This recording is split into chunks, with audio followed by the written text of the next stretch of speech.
Head kuulajad ja vaatajad. Oma viimases kommentaaris lubasin vaadelda, missuguse ootamatu metamorfoosi on läbi teinud meie sõjakäsitlus. Alustame sellest, et 20. aprillil ilmus Postimehe peatoimetaja Priit Hõbemägi-Sulest arvamusartikkel pealkirjaga Kiievi koefitsient käib juba närvidele. Tegemist oleks pidanud olema viimaste aastate ühe tähenduslikuma, avameelsema ja paljastavama artikliga Eesti meedia oma toodangus. Ometi kadus selle sõnum vaikselt seisvasse vette. Eesti suurima päevalehe käekirja ja sõnumi käsitluse eest vastutav isik rääkis otsesõnu liitlaste hirmutamisele suunatud Ukraina mõjutamiskampaaniast, mis on ühtlasi seatud varjamatu väljapressimise teenistusse. Ja sellest, et ka tema poolt juhitav meediaväljaanne on meile vähemalt alates 2022. aastast valetanud. Ametlikuks nii-öelda detonatsioonipunktiks oli võetud Ukraina presidendi Vladimir Zelenski poolt hiljuti välja öeldud seisukoht, mille kohaselt tõlgendab Ukraina luure mitmeid Venemaal toimuvaid protsesse võimalike ettevalmistustena Balti riikide ründamiseks. Meenutagem, et sarnane narratiiv sattus mõni aeg varem tähelepanu alla ka seonduvalt Kaitseliidu vabatahtlikke koondava Propastoppi avaldatud niinimetatud Narva rahvavabariigi teemaga. Kuigi olematus sääses tehti teadmata põhjustel reaalne elevant ja meediaspinn väljus kontrolli alt, tekitades laineid ka välisriikides, süüdistasid Propastopi eeskõnelejad sellises asjade käigus ajakirjandust. Nagu sellest veel ei piisanuks, jäi Zelenski kahtlevaks ka küsimuses, kas NATO algataks Balti riikide vastase rünnaku korral ühtset kaitset sätestava 5. artikli kohase programmi. Ukraina psühholoogilise operatsiooni taga olevat mõtteviisi nimetas Hõbemägi sõna-sõnalt primitiivseks ja lapsikuks. Jah, on selge, et sõbrad ja liitlased teineteisega nii ei käituks.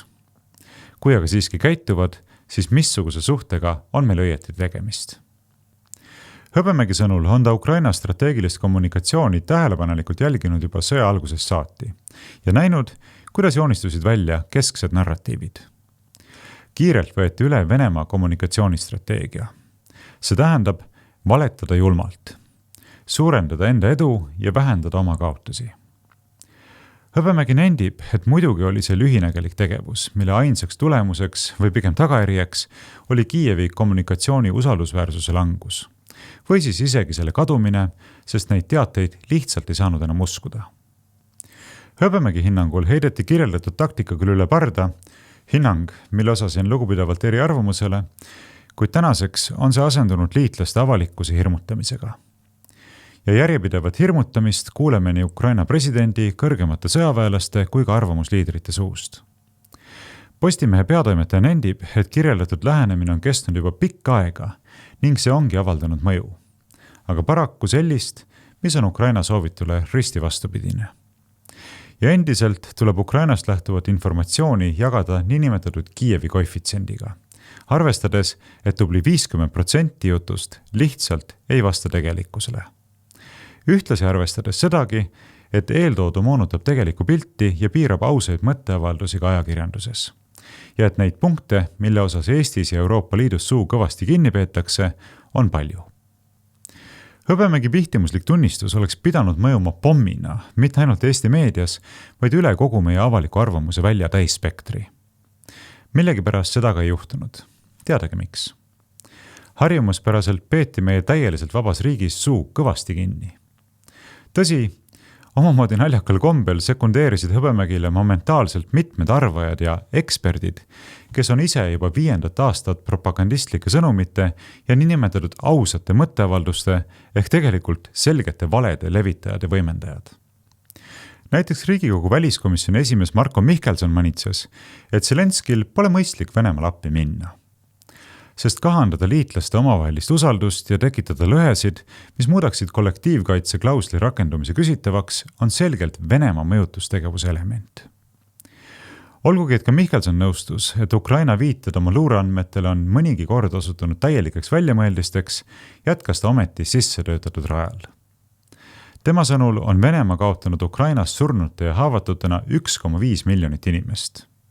Andmed pärinevad aga teadagi kust.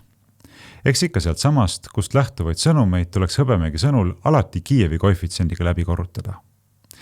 Ja ka väidetav eduvalem on Mihkelsonil 4 aastaga pähe õpitud. Nimelt peab Ukraina juhtkond taastama usu iseendasse, sest nende sõda ei saa lõppeda viigi, vaid ainult võiduga. Aga selleks peab ka lääs võidunarratiivile keskenduma, sest Venemaa ei peatu enne, kui ta on peatatud. Suures plaanis on Mihkelsonil vaid üks pisike mure. Nimelt puudub läänel siiani strateegiline selgus, mida ikkagi tuleks Venemaa peatamiseks teha. Võidustrateegia on endiselt tabu ning kui võitu kardetakse, siis head lahendust hetkel veel ei koida. Sürreaalne jutt, kas pole? Aga et juhuslikkuse moment oleks täiuslik, kirjutas samal päeval ka viimastel aastatel Postimehe poolt julgeolekueksperdiks tituleeritud Rainer Saks, et Zelenski unistus sõjategevuse laienemisest Euroopasse ei täitu. Saks kahetseb, et kahjuks ei kõnele Euroopas enam mitte keegi strateegilise autonoomia teemal. Olgugi, et veel mõni aasta tagasi rääkisid sellest bravuurikalt mitmed poliitikud. Välisminister Margus Tsahkna lisas omalt poolt, et tõde Zelenski sõnavõtu taga ei ole ning et sellised jutud ei tee koostööd liitlaste vahel kuidagi lihtsamaks, vaid pigem teenivad need Kremli huve liitlaste ühtsuse nõrgestamisel. EKRE esimees Martin Helme ei näe ka Zelenski sõnumis midagi uut.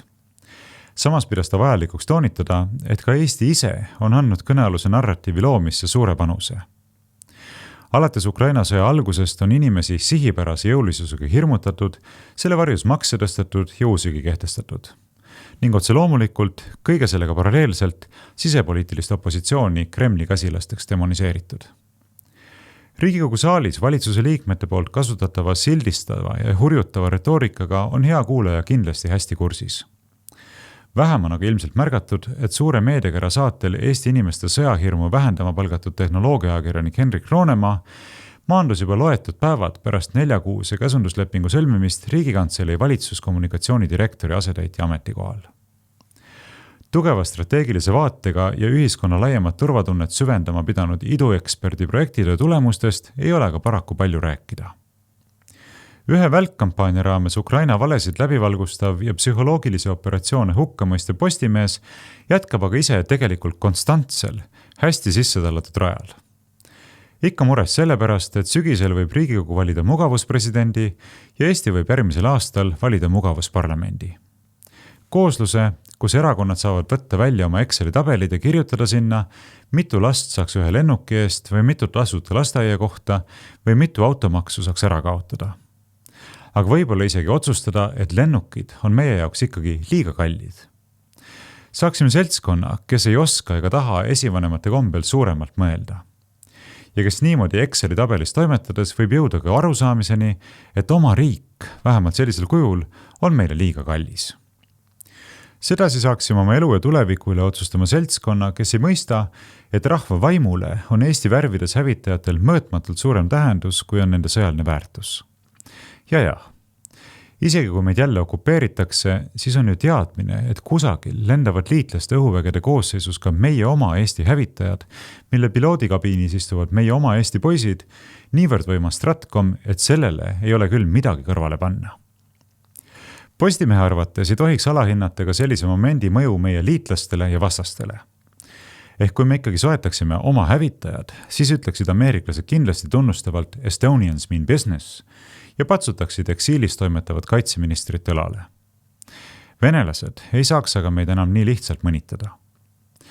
Et komplekt oleks täiuslik, kutsub Postimees erakondi mõtlema ka sellele, missugust üüratut mainekujunduslikku potentsiaali kannaksid kaadrid, kus kaitseminister kirjutab alla Eesti hävitajate hankelepingu, lennukitehasest veereb välja esimene Eesti lipuvärvides hävitaja ja pärast ligi 100 aasta pikkust vaheaega maandub Ämaris esimene Eesti hävituslennuk. Ja sellesse kaadrisse võiks lisada ka Eesti esimest hävitajat vastu võtva viimase eestlase. Vaat sellel kujundil oleks tõesti potentsiaali muljet avaldada, kas pole. Postimehe peatoimetaja Priit Hõbemägi, kes ise ju tunnistab, et tubli pool Ukrainast tulevast informatsioonist on vale või lauspropaganda, tiražeerib aga oma lehes jätkuvalt muinasjutte, kus venelased tungivad peale nagu sipelgad. Neid lõputus surmakarussellis tappes rammestuvad ukrainlaste käed.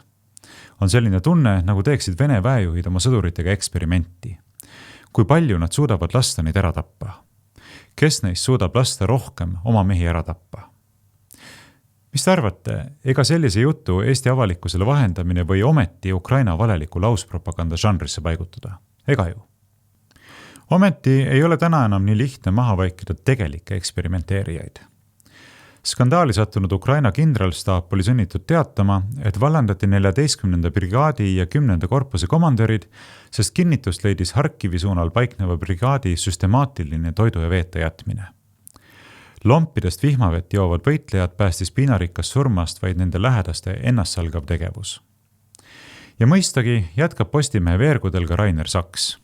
Läbinisti sõltumatu ja päris kindlasti mitte kuidagi meie luurestruktuuridega seotud ekspert, oma tuntud kvaliteedis. Nimelt kirjutab ta, kuidas Ukraina endine sõjaväeluure juht, praegune presidendi kantselei ülem Kirill Budanov lubas Vene armeed põnevalt üllatada. Tõsi, teatud mõttes juba üllataski. Edasiliikuvaid Vene üksusi võttis vastu koonduslaagriks muudetud brigaad 1945. aastast tuttav vaatepilt. Aga Budanovi sõnul tugevdab Ukraina oma armeed tehisaru ja Euroopa Liidu 90 miljardi abiga. Relvajõudude järgmisele tasemele viimise eelduseks olevat tehisintellekti täielik integreerimine armee tegevuses. Jah, paraku näib tõesti, et panus ongi tehtud tehisintellektile.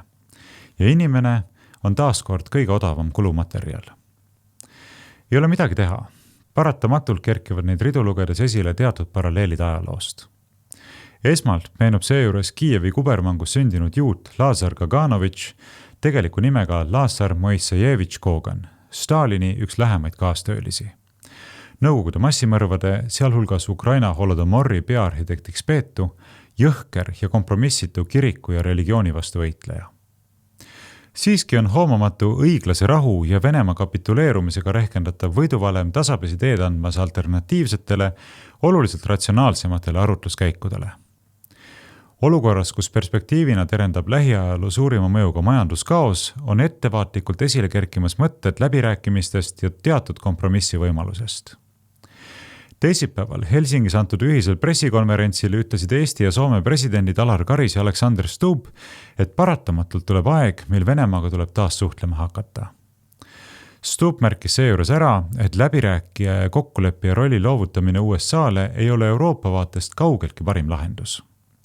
Loomulikult ei ole, sest oleks ju naiivne loota USA administratsiooni tegutsemist kellegi teise kui iseenese või ehk Iisraeli huvides. Nii ehk teisiti on Stubbi sõnul ees aeg, mil peaksime avama kommunikatsioonikanalid Venemaaga ning seda tuleb teha kollektiivselt ja mandaadiga. Seejuures ei ole võimalik jätkuvalt mööda vaadata tuumküsimusest, ehk sellest, mis suunas lähevad Ameerika suhted Venemaaga versus kuhu liiguvad Euroopa suhted Venemaaga. Ka Saksamaa kantsler Friedrich Merz ütles, et tõenäoliselt peab Ukraina rahuleppe järel loovutama osa oma territooriumist. Merzi hinnangul peaks Ukraina aktsepteerima asjaolu, et osad nende alad jäävad potentsiaalse tulevase rahuleppe raames väljapoole Kiievi kontrolli. Seesugused loovutused oleksid aga otseses sõltuvuses Ukraina väljavaadetega saada Euroopa Liidu liikmeks. Söandamata rünnata Soome presidenti või Saksamaa kantslerit pidas Edgar Savisaare klikirobotist eurosaadikuks ja homokirjanikuks sirgunud Sven Mikser vajalikuks rõhutada, et Eesti president peaks esmajärjekorras mõistma sisepoliitika toimimist. Täpselt nii. Esmajärjekorras tuleb presidendil mõista, et Eesti sisepoliitikat pantvangis hoidev 12% toetusega koalitsioon suunab ühtlasi meie välis- ja kaitsepoliitikat. Et mitte ainult jutupunktide üldise kammertooni, vaid ka nende detailsisu annab alla 2% toetust omavat erakonda esindav välisminister. Asjaolu, et kõnealune isik pole suutnud lõpetada bakalaureuse õpet, ei oma vähimatki välissuhtluse kogemust ja on teatavasti tugevalt matslikkusele kalduvate maneeridega mõistagi ei aktualiseeru. Küll aga on selge, et presidendi roll võiks piirduda mõne rahvamaja lindi läbilõikamise ja muheda ühispildistamisega. Arusaadavalt ajavad Karise osutused, mis ei ühti Reformierakonna edu aluseks olnud baasnarratiiviga, reformierakondlastel harjapunaseks. Võib vaid ette kujutada, millist ärritust põhjustab näiteks Karise osutus, et Euroopa lasi Ukraina sõja alguses käest võimaluse Venemaaga rahukõnelusi alustada. Nii ongi üksnes ootuspärane, et Valdo Randpere sõnul blokeerib Reformierakond Riigikogus Karise presidendi ametisse tagasi nimetamise. Samuti on ootuspärane Eerik-Niiles Krossi seisukoht, et kui Karis peab silmas mingisugust idasuunalist dialoogi või suhtlust, siis tuleb olla murelik.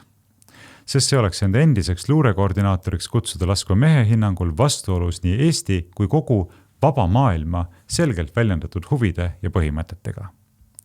Krossi nägemuses on ettenähtavas tulevikus Venemaaga suhtlemiseks vaid üks formaat ja selleks on sõjatribunal. Vaade, mis paraku ignoreerib Valge Maja järjepidevat suhtlust Kremliga. Järgmise presidendina näeks aga Kross meeleldi hoopis Kersti Kaljulaidi, kes, tsiteerin, sai Kadriorus oluliselt paremini hakkama nii vanameeste kui välispoliitikaga. Täpselt nii. Inimene, kes kukkus totaalselt läbi nii presidendiametis kui ka olümpiakomitee juhina ning korraldas endale siiani hämaratel motiividel ja viisidel kohtumise Putiniga, oleks nüüd igati mõistlik uuesti presidendiks määrata. On ju? Paistab justkui pilguheit hullumaja palatisse. Kuigi, tõsi, omamoodi on seda ka naljakas vaadata, kuidas Karist püütakse nüüd ümbernurga väljendudes venemeelsena portreteerida nende samade seisukohtade ettevaatliku artikuleerimise pärast, mida mina olen avalikus arutelus otsesõnu väljendanud aastaid. Tegelikult kordab ju Karis triviaalsusi, et me asume siin Venemaa kõrval ja me ei koli ära. Sellega ei oleks justkui midagi valesti juhul, kui selle kõigega, mis ta ütleb Venemaa kohta ja Venemaaga suhtlemise kohta, kõigest sellest ei kumaks läbi mingisugune võigas ja õõvastav alatoon, mis mind iga kord ehmatab. Mul tõuseb iga kord süda kurku, kui Karis midagi ütleb järjekordset. Ja loomulikult ei tahaks ma ju öelda ega isegi mitte mõelda, et meie president on kuidagi venemeelne. Kaugel sellest, eks me ei tahaks midagi säärast üldse mõttest läbigi lasta. Aga see muster on hirmutav, eriti põhjusel, et president on ju riigikaitse kõrgeim juht. Tema otsustest sõltub ohuolukorras, mismoodi riik käitub, missuguseid otsuseid ta vastu võtab. Vilja Kiisler ei julge seda otse välja öelda, aga arusaadavalt püüab ta sõnavahtu üles kloppides kujutada Karist kui ohtlikku tegelast või koguni kui potentsiaalset riigireeturit. Mõttemall on seejuures lihtne. Kui leiad, et peaksime olema suutelised Venemaaga suhtlema, isegi mitte eraldi riigina, vaid kollektiivselt Euroopana ja isegi mitte praegu, vaid tulevikus pärast Ukraina sõja lõppemist, oled sisuliselt äraandja. Seisukoht, et üks iseseisev riik peaks oma välispoliitikas säilitama reaalsustaju ja olema suuteline praktiseerima diplomaatiat mitte ainult sõpradega, häbimärgistatakse tuimalt visiooni puudumiseks. Sina loed sõnu, aga tegelikult sellel kõigel on alatoon, mida ei saa jätta märkamata. Ja see alatoon on õõvastav, see on hirmutav, sest me ei tea, mida ta tegelikult mõtleb ja kui tema käest päritakse täpsustusi, et mida siis tegelikult silmas peeti, siis neid täpsustusi ei tule. Ei tule seda visiooni, kuigi ta püüab ennast esitleda visionäärina ja see on ohtlik. Aga vot selline on mäng ja mänguruum, kuhu meid suunatakse ja milles meid hoida soovitakse. Lõpetuseks võib vaid korrata, et pärast seda, kui valede levitaja on ise üles tunnistanud, et teiste hulgas ka tema kaudu meile edastatud informatsioonist on julgelt pool olnud vale, jamps, propaganda ja ajupesu, on edasine igaühe enese otsustada. Meie järgnev kohtlemine on paljuski sõltuvuses sellest, kuidas me end kohelda lubame. Ja kui ka pärast seda, kui meile on võimaldatud lugeda ülestunnistust Kiievi koefitsiendi osas, liigume ikkagi sõjakal marsisammul edasi Eesti konstandiga, tuleb meil mitte lihtsalt võtta vastutus, vaid vähemalt püüda mõelda, kuidas suudame seda otsust oma aina kahaneva arvukusega järeltulijatele põhjendada. Sest näime olevat jätkamas mängu, kus pikaldasem mängija jääb toolita või ilma oma riigita. Sellega seoses tasub tähele panna, kuidas EKRE aseesimees Mart Helme tõstatas mõne päeva eest ettevaatlikult ülimalt tõsise küsimuse. Nimelt küsimuse, et ehk teeniks geopoliitilisi realiteete ja perspektiive arvestades Eesti riigi püsimajäämise huvi paremini mitte hääbuva NATO liikmelisus, vaid hoopis neutraliteet. Kahtlemata on see küsimus, mida peaksime olema suutelised ilma krampide, spasmide ja hüsteeriata arutama. Võib-olla me peame mõtlema hoopiski laguneva NATO tingimustes, ma ei tea, ma viskan õhku ja ei taha, et mind hakatakse süüdistama, aga võib-olla meil on vaja mõelda neutraliteedi peale. Võib-olla. See on küsimärk. See tuleb rahulikult, emotsioonideta, Kremli jutupunktidest rääkimata siseriiklikult ja kõrgemal poliitilisel tasemel läbi rääkida. See tuleb teha meie analüüs, milleks me oleme võimelised täna, milleks me oleme võimelised 2 aasta pärast. Meil seda analüüsi ei tehta, meil on ainult emotsioonid ja emotsioonide najal maksumaksja raha uhamine teatud kitsakilkonna taskusse. Et see ei ole plaan B. Mina ei ole selle küsimusega seonduvalt oma positsioonist kunagi saladust teinud. Vastupidi, olen korduvalt selgitanud ka siinsetes kommentaarides, et realistlike eelduste kohaselt on NATO liikmelisusest lähtuv kaitse illusoorne. Ehk reaalset kaitset see meil ei taga, sest mitte ükski NATO liikmesriik ei astu Eesti või ka Baltikumi pärast Venemaa kui maailma suurima tuumariigi vastu sõtta. Ei tee seda ka USA. Tegelikult ei tulene NATO lepingust sellist kohustustki. Ehk siis jutt käib suurest valest, millega meid on aastaid manipuleeritud. Ühtlasi olen veendunud, et varem või hiljem tehakse Eestist nii ehk naa neutraalne riik. Eeldusel, et geopoliitiliste jõukordade ümbermängimise tingimustes jääb Eesti Vabariik üldse formaalseltki iseseisva riigina püsima.